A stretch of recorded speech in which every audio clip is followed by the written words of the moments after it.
I'm just assuming this is the second 5-minute speech. The member is quite a different member from the one who I was told. Stephen Browning.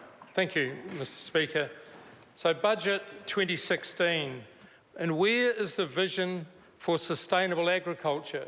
There was nothing in this budget for primary industries around sustainable, genuinely sustainable agriculture. Where is the support for the fastest growing food category internationally, which is organics? There was nothing. Go right through the estimates. Where is organics mentioned?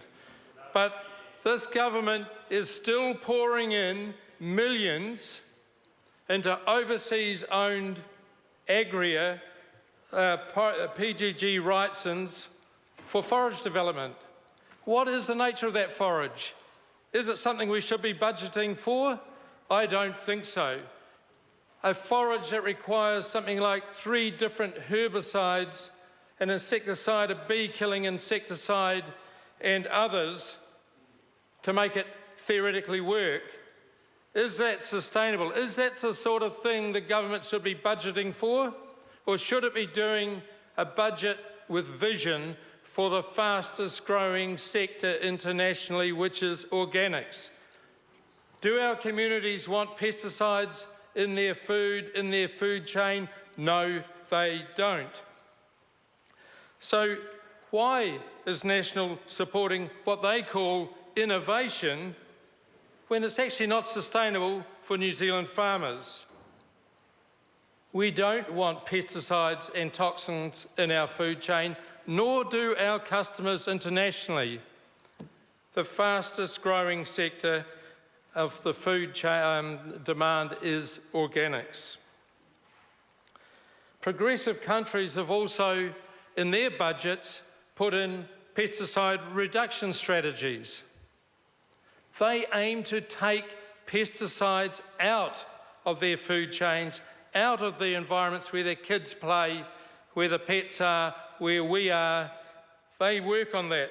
What does this government do? Nothing like that. Where is the doubling or the tripling or whatever is needed for our Environmental Protection Authority to do proper risk assessments, proper inquisitorial look at the multitude of pesticides that are in our environment? And the national government intends there to be a lot more. National has ticked through more than 270 new herbicide formulations in its time, 125 new insecticides and 184 new fungicide formulations. Where is a strategy for balancing that up? There is no strategy at all. Do we want pesticides in our food? No, we don't. Do we want it in our children's parks? Do we want it in the other parks? Do we want it in the streets? Do we want it in the air? No, we don't. We don't want it in the water either. But there's no strategy.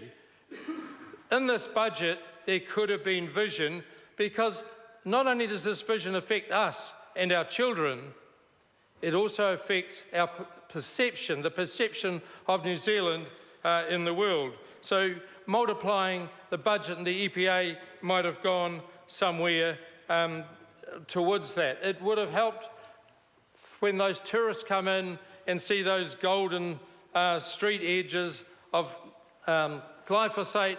They would have, they wonder why we're using so much. We would have a potential better look. The EPA is so underfunded that it used chemical company data to make its assessments. And the last time it did it for glyphosate was 2009, when it used Dow AgriSearch's AgriSciences data, and in 2004 it was DuPont, and before that was Monsanto. We want independence. We would like to see a budget that gives the EPA real independence to make good assessments, and we want a clean, green, 100% pure vision for New Zealand. Thank you, Mr. Speaker.